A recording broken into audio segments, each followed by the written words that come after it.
Namaskar and welcome back to the channel. So we are back to talk about something very important. Last video में हमने देखा था कि आपका stool जो है आप नेकेड आई से कैसे जान सकते हैं कि कुछ प्रॉब्लम है, लेकिन आपको यदि नेकेड आई स्टूल एग्जामिनेशन यदि घर पे नहीं कर पा रहे हैं या आपको लग रहा है कोई दिक्कत है, लेकिन ऐसा कुछ ज़्यादा पता नहीं चल रहा है, तो आपकी डॉक्टर के एडवाइस पे या फिर आप खुद भी उसको केमिकल टेस्टिंग के लिए भेज सकते हैं. Your poop can be chemically tested and can let you know कि उसमें क्या कोई बीमारी का संकेत है, क्या कुछ ऐसा है जिसके लिए आपको सतर्क रहने की ज़रूरत है. घबराने की नहीं, लेकिन हाँ डेफिनेटली सतर्क रहने की ज़रूरत है, उसका ट्रीटमेंट लेने की ज़रूरत है. So let's begin. तो बहुत सारे टेस्ट में से एक टेस्ट है फीकल ओकल्ट ब्लड का. तो फीकल ओकल्ट ब्लड यानी ओकल्ट का मतलब जो लिटरल मीनिंग होता है वो मिस्टिकल या रहस्यात्मक, यानी ऐसा ब्लड जो आपको स्टूल में नेकेड आई से दिखाई नहीं दे रहा, लेकिन हो सकता है कि आपके फीकल मैटर में, स्टूल में, पूप में प्रेजेंट हो. तो उसको चेक करने के लिए केमिकल एग्जामिनेशन होता है. तो उस एग्जामिनेशन को हम कहते हैं गुएक टेस्ट, जिसका फुल हम कर सकते हैं GFOBT यानी गुएक फीकल ओकल्ट ब्लड टेस्ट.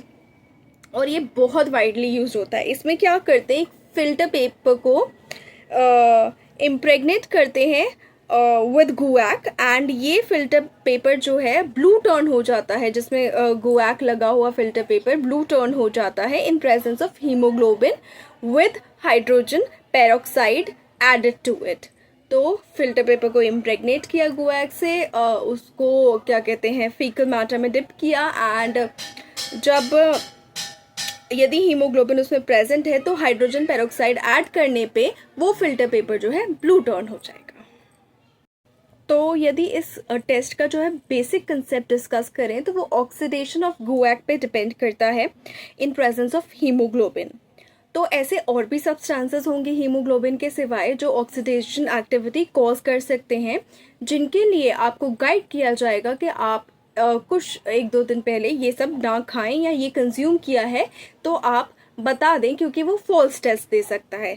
अब ये ऐसे कौन से सब्सटेंस हैं जो फॉल्स टेस्ट पॉजिटिव दे सकते हैं, या ऐसे सब्सटेंसेस विद पेरोक्सिडेज एक्टिविटी कौन से हैं डाइटरी सब्सटेंसेस? तो banana, pineapple, broccoli, radishes can produce a false positive reaction. किसी किसी केस में रेड मीट भी फॉल्स पॉजिटिव रिएक्शन प्रोड्यूस करता है. तो जब आपका सर्टन टेस्ट एडवाइस किया जाता है, इसीलिए डॉक्टर की सलाह इंपॉर्टेंट है, वो आपको सर्टन गाइडलाइंस देते हैं. और यदि आप लेबोरेटरी भी जा रहे हैं तो उनसे अपने से भी गाइडलाइंस पूछना अच्छा रहता है, ताकि हमारा कोई भी टेस्ट ऐसा ना हो जो फॉल्स पॉजिटिव आए और हमें फालतू में तकलीफ दे. इसीलिए डाइटरी प्रिपरेशन नेसेसरी है फॉर एक्यूरेट स्क्रीनिंग. एग्जाम्पल के तौर पे जब स्क्रीनिंग एक पॉपुलेशन की करते हैं for the early detection of colonic cancer, तो जो ऑर्डिनरी क्लिनिकल यूज़ होता है वो test is sensitive to faecal blood losses of about 20 millilitres पर डे.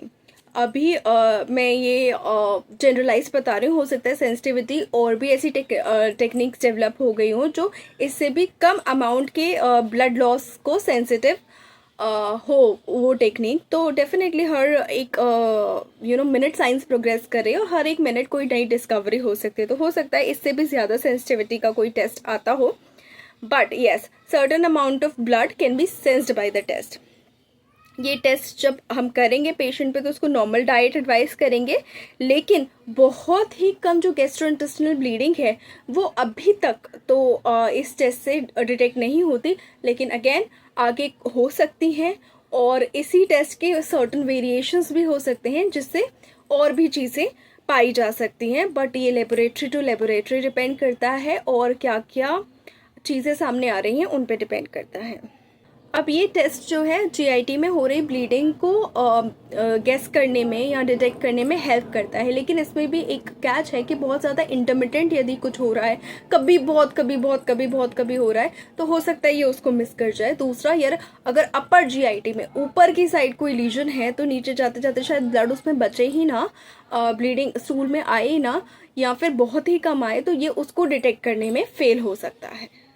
ऐसी ब्लीडिंग्स के लिए बहुत सारे और टेस्ट होते हैं, जैसे कि स्पेक्ट्रोस्कोपिक मेथड्स यूज़ हो सकते हैं, आइसोटोपिक मेथड्स यूज़ हो सकते हैं, जिसमें radioactive chromium labelled red cells use हो सकती हैं, एंड वो लोकलाइज कर सकती हैं source of bleeding in the gut. और ये डॉक्टर की सलाह से और पैथोलॉजिस्ट की सलाह से और जो इनके लिए इम्पोर्टेंट डॉक्टर्स हैं जिनका साइन होना बहुत ज़रूरी है, उनकी सलाह से ही ऐसे आगे किसी टेस्ट में प्रोग्रेस करना चाहिए।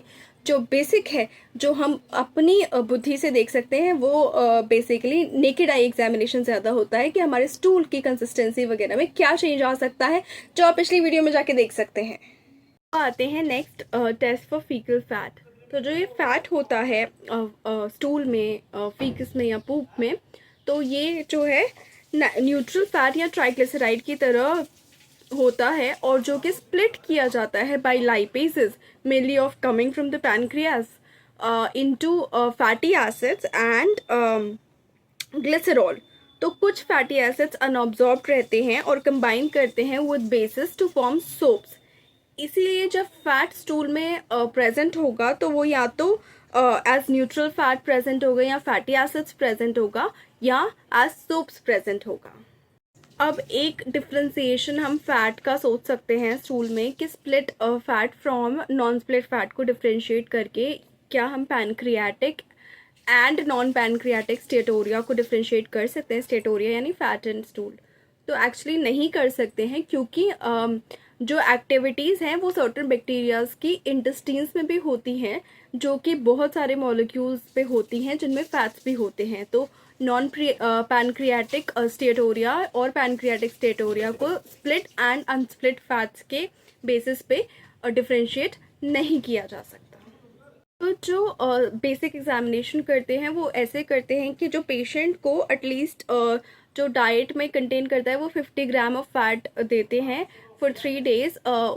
उनके स्टूल कलेक्ट करते हैं और एस्टिमेट निकाला जाता है फैट का। It should not be more than 6 grams per day और 11 to 18 मिलीमोल पर डे। ऐसा पाया गया है कि इक्वली रिलायबल रिजल्ट्स ऑब्टेन किए जाएंगे if the patient Yeats a normal diet and provided a 3 to 5 day collection is made.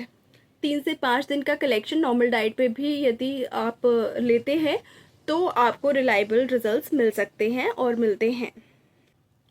Fats में भी एक तरीका का रेडियो एक्टिव लेबल्ड एग्जामिनेशन किया जा सकता है, लेकिन again with the advice of your doctor and your pathologist तभी आपको ये करना चाहिए। एंड उसमें रेडियो एक्टिव लेबल ट्रायोलिन यानी C14 इंजेक्शन करते हैं, और उसका फिर अब्जॉर्प्शन टेस्ट बेसिकली हो रहा है, जिसमें accurate assessment of fat transport across the gut mucosa, कहाँ कहाँ वो फैट जा रहा है वो हम अंदाज़ा लगा सकते हैं पूरे गट म्यूकोसा में। लेकिन इसमें क्वांटिटेटिव एनालिसिस हम फैट का नहीं कर सकते हैं फीकल मैटर में। तो ये एक तरीका है कि फैट का क्या पाथवे है वो डिटरमाइन करने का। तो ये कुछ बहुत बेसिक टेस्ट थे जो मैंने कवर किए थे केमिकल एग्जामिनेशन के दौरान।